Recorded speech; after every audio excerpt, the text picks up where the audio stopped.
Hey guys, what's up? So today doing a special video here in front of 1551 South High Street.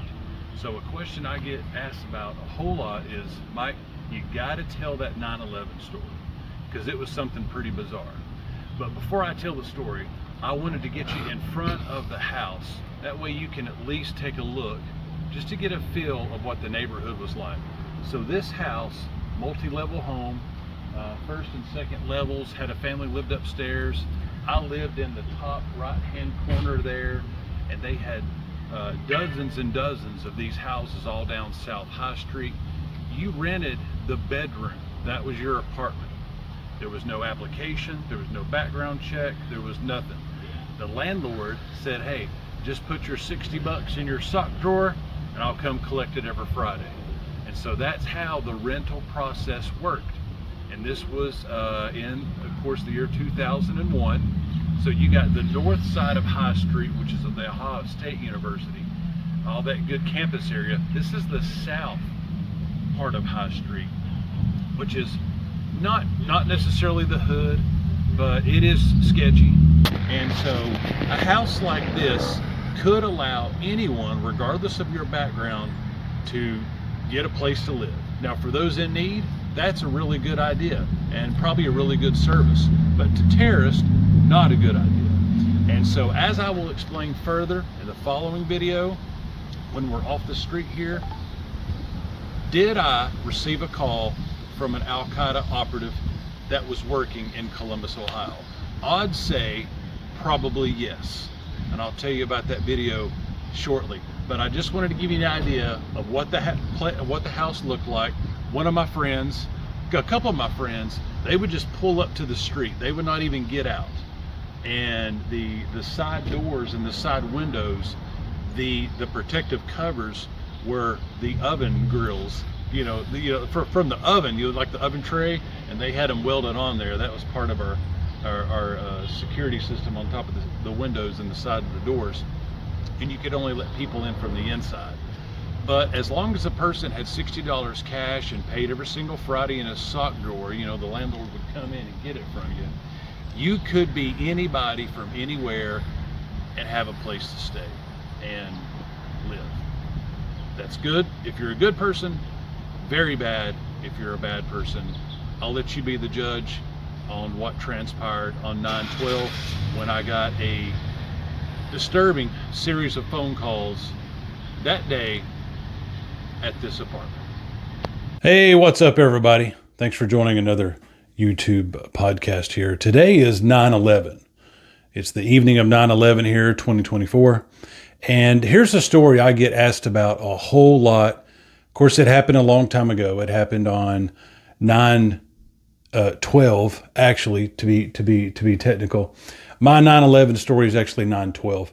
I have a 9/11 story that involves the Bible college, but I'll do that one another time. This is the 9/12 story, which is the one that I've told a lot, and people are pretty flabbergasted by it, and I still am.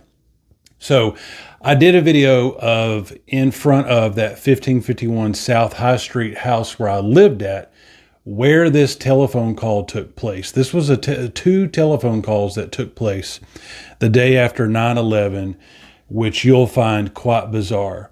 So I'll go ahead and just tell the story. So the day after 9/11 was going to be a Wednesday. 9/11 happened on a Tuesday. So after Bible college, I went home and just crashed out in my room.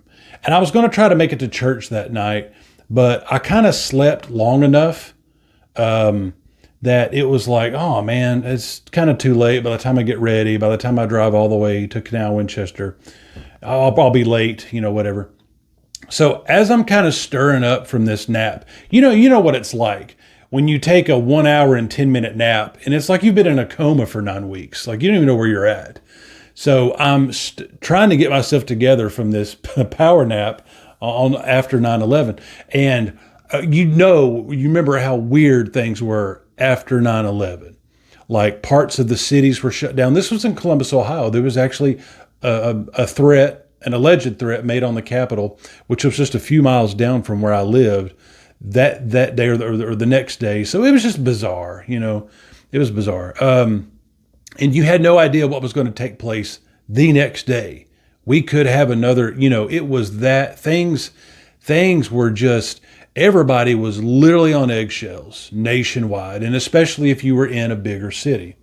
So my telephone rings. I have a landline there. It was literally like a $12 phone from Walmart. I had no caller ID. The only people that had that number was the pizza guy and some family from here. And then once I think I got a missed call or something, or the wrong number. So the phone rings, and I am quite confident this is going to be somebody from the Bible college, one of my friends. It's going to be maybe one of my family members. And so, but I pick up the phone. I'll just demonstrate here with my cell phone what I did, even though it was a landline. So I picked up the phone, and I was like, hello. And on the other line, I could hear the static background noise that back then a cell phone would make. This is in 2011. So every now and then somebody would call you on their mobile device, and you would hear some just a little bit of static in the background. So I immediately heard that and recognized this probably to be a mobile phone. Hello. On the other side, and I said hello twice, I think. And then on the other side of this phone call is a gentleman who is speaking Arabic. He's got the thick Arabic accent, and I'm just going to offensively and terribly imitate the accent that I heard was, oh, Shabbat Durka Durka, Muhammad Jihad, Sherpa oh, Muhammad Jihad, and really thick and really kind of aggressive, really assertive with that Arabic accent, whatever he's saying. And I mean, maybe I wish I could play an Arabic clip, but I don't know, whatever. Anyway, so it is what it is. So that's my Arabic impersonation of what this guy was saying. I did hear the words Washington and telephone. Those were the only two things I can remember out of that call. Now, again, I'm half asleep. So clearly, this dude's got the wrong number. So I tell him, hey, bro, sorry. I think you got the wrong number. I definitely don't speak Arabic. Sorry, thanks. And I hang up. And maybe 8-9 minutes later, my phone rings again. And for some reason, I get a little bit irritated. And I'm like, this better not be the same guy. I don't know why I became easily irritated about it, but I did. And I was like, this better not be the same guy. So, hello. And now it's the same background noise, but it's a different guy. This guy sounds a little bit older. He is super upset. So here he goes in his Arabic. Ah, Sherpa, Durka, Durka, Durka, Muhammad Jihad. Ah, Sherpa, Sherpa, Sherpa, Muhammad Jihad. Washington, D.C. Telephone. And so I'm like,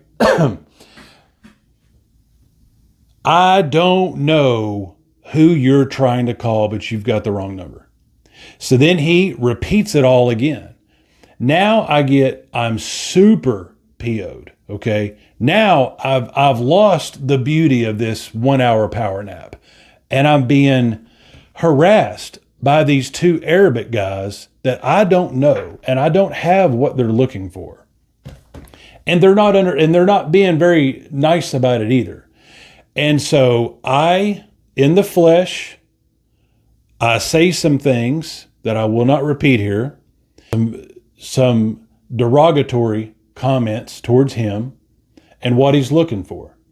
And I think he understood that I basically kind of cussed him out in my flesh. And so he yelled and then hung up. And so I hung up. And I was like, gosh, weirdos here in Columbus. So then I sit at the edge of my bed there, and I'm just putting my socks on or whatever. And I'm obviously contemplating this phone call. And now the fog from this nap starts to clear, and I'm like, okay. And I start putting it together the way, you know, the CSI shows. I'm like, all right, what happened yesterday? Some Arabic people that really hated the United States took over a couple of planes with box cutters, flew them in to buildings, and it's 24 hours later, my phone rings from two Arabic guys talking about Washington, and I can't understand what they're saying, and they're irate. They're not even nice about it. And I live in a sketchy place where people pay $60, $70 a week in rent cash. You leave it in your sock drawer, and the guy comes to, I never even knew what his name was. The guy comes to get it every Friday. There were no background checks. There were no paperwork on this apartment. And I don't know anyone really else other than Chief that lives downstairs. I don't know anybody here. And there's 100 of these houses on this street. And I'm in a big city, so anybody can come and go out of this place. And I look outside my window, and in probably no connection whatsoever, is one of those white unmarked vans. So I, as you probably would, get completely, I am now officially spooked by this situation. So I call the police, and I'm like, guys, look, first of all, I'm not an overreaction kind of guy, but here's the phone call that that I received. And they said, don't move. We'll be right there. We got guys in your district. They'll be right there. So Columbus Police Department came in, 2 of them. They filled out my statement of what happened. And then they said, we're probably going to tap your line for a couple of weeks. I'm like, good. Okay, good. And then they said, all right, we'll call you if we find anything or whatever. And I'm like, can you leave me one of your pistols? You guys don't have to stay. Y'all can go, but just, can you leave me a piece? And I'll be just fine. Well, they said no. And so they left. And as it turns out, I never heard anything more about this story for years until I get an email from one of my best friends, Candace Wright, also went to Bible college with us. And she forwards me the link. She sent me the link. It was from Columbus Dispatch. It is a story about how they discovered and found a sleeper cell Al-qaeda terror unit right there in downtown Columbus. This was just years after 9/11. It wasn't like 14 years, and it wasn't the next year. It was just several, maybe 3 or 4 or 5 or something like that years down the road.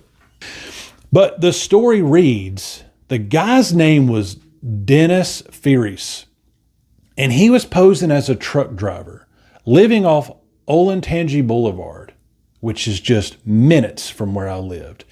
He actually went to Osama bin Laden's terror training camp there in Afghanistan, where he was tasked, after he got out, he was tasked of heading the sleeper cell in Columbus, Ohio, to launch attacks either in Columbus, but his main objective, his main assignment was to take out the Brooklyn Bridge in New York. And he reported back to Osama bin Laden that due to heightened security, this attack on this bridge will be nearly impossible to do, and we should focus on other targets. Now, that is what the Columbus Dispatch had reported after they had arrested him and they detained him, and he provided what little bit of statement, after they through interrogation, that's what little bit they could get out of him. And from there, he was sentenced to, probably a supermax or something. But when I looked up the address of Olentangy Boulevard, where this dude was picked up at, I mean, guys, minutes from my house, walking distance. So who's to say when you put all these things together, sketchy neighborhood, no background checks in these houses, pay with cash only,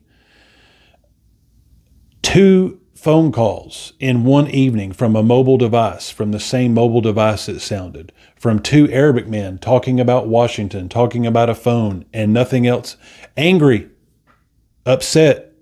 These guys were not trying to inquire about, the hours for the library.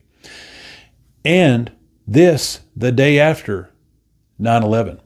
And the sleeper cell terror leader, walking distance from this house. Who's to say that I did not get an accidental call from this terror group or that gentleman himself as he woke me up from sleep, and I told them basically to go kick rocks and stick it where the sun doesn't shine and live to tell about it. That's the 9/11 story that happened on 9/12 that people enjoy hearing. I get asked about it a lot. I like to share it because it's super bizarre. Guys, good news. This is a special insert from the video from last night. So as I was doing my editing, I went on the web to find a couple of clip art things to put in the video.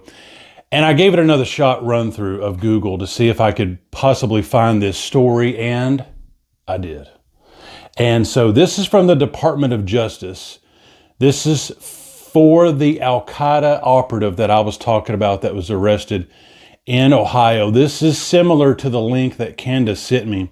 This is from the year 2003. So he was picked up a couple of years after 9/11. He was sentenced for 20 years in prison for providing material support and resources to Al-Qaeda and conspiracy for providing the terrorist organization with information on possible U.S. targets for attack. Ferris Muhammad Rove, 34 of Columbus, Ohio, was sentenced this afternoon by U.S. Court District, blah, blah, blah, blah. Ferris, a naturalized U.S. citizen born in Kashmir, I think that's in Pakistan, or Afghanistan, pleaded guilty May 1, 2003 to casing a New York City bridge for Al-Qaeda, posing as a truck driver. It's a lot of read here, and it's small print. Ferris has admitted to traveling to training camps in Afghanistan in late 2000, where he was introduced to Osama bin Laden. Ferris admitted that during the meeting in late 2000, one of bin Laden's men asked him about ultralight airplanes and said Al-Qaeda was looking to procure escape airplanes. Ferris admitted that about 2 months later, he performed an internet search at a cafe and obtained information about ultralight planes, which he turned over to the friend to use for by Al-Qaeda. Interesting, that's before 2001. Ferris also admitting to visit Karachi in early 2002, where he was introduced to a senior operator there in Al-Qaeda. A few weeks later, met bin Laden and discussed his work as posing as a truck driver in the United States, began marking his routes and deliveries, investigating cargo airport planes. They were interested in these cargo planes because they would hold more weight and more fuel for attacks into big buildings. According to Ferris' admission and confession, Al-Qaeda was planning simultaneous attacks in New York City and Washington, D.C. Remember the phone call. The Al-Qaeda leader spoke with Ferris about destroying a bridge in New York City by severing its suspension cables and tasked Ferris with obtaining the equipment needed for this operation. The leader explained that Al-Qaeda was planning to derail trains and asked Ferris to procure the tools for that plot as well. Wow, guys, crazy stuff. This reads on for another couple of paragraphs, but he says that he told bin Laden and his team with a coded message called "The weather is too hot," which was code for the security's too strong now after 9/11, and we probably won't be able to do severing the cables on the suspension bridge. They were going to use high-powered gas to destroy that. Wow, crazy stuff, guys. So that's a wild story, and I'll put that in the link for you to read that on your own leisure. It'd probably take about a 10-minute read, but it is kind of wild. And I mean, as I was going through the internet, there are dozens and dozens of these arrests. Thank God they got these guys, before they executed their plans and whatnot. And another reason to secure the border, because we've got, people coming across there that have intentions like this too. So anyway, that is wild. And I'm so glad I found that. I wanted to put that in here in the middle of the video before I release it, because that's the juice that's the juice of the story. So anyway, check out that link, read it. It's super cool. And that was the dude that was arrested right down the road from my apartment. Did I talk to him on the phone? Maybe. Did I talk to one of his dudes? Probably. Did they wake me up? Probably. Is this shirt too tight or is it too small? I don't know. I'm in that size between extra large and 2XL. It's a tough world, but we do the best we can. So anyway, thanks for watching. Hope you found that interesting, and see you next time.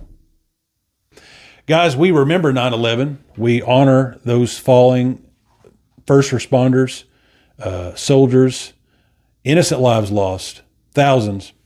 And I hope you have a meaningful day today. Hope you enjoyed this video, and I'll see you on the next one.